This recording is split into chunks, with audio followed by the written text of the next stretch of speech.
Jésus avait été invité chez Simon le pharisien, et au cours du repas, une femme de mauvaise vie arriva avec un flacon de parfum en albâtre. Luc 7, 36-49. Elle en répandit le contenu sur les pieds de Jésus, qu'elle arrosa de ses larmes, et qu'elle essuya avec ses cheveux.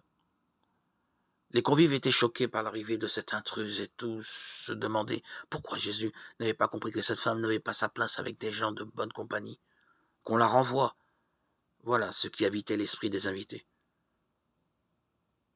Alors Jésus explique tous les gestes que cette femme a faits et tout l'amour qu'il révèle.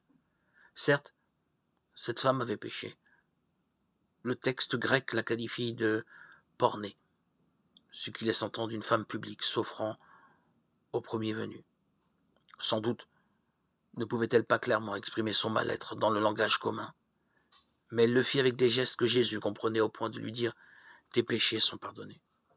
Et la femme s'en alla, transformée comme si c'était elle qui avait reçu l'onction de cette huile parfumée.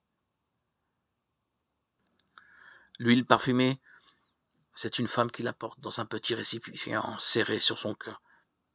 Elle se dépêche car elle veut apporter au corps de Jésus les derniers soins funèbres qui avaient été interrompus par l'arrivée du sabbat. Jean 20. L'aurore apparaissait déjà tandis qu'elle marchait vers le jardin où Jésus avait été déposé à la hâte.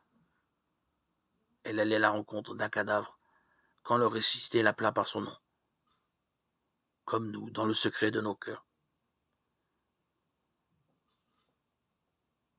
Cette huile parfumée symbolise le mystère de la rédemption à travers le sacrifice du Christ, mort et ressuscité,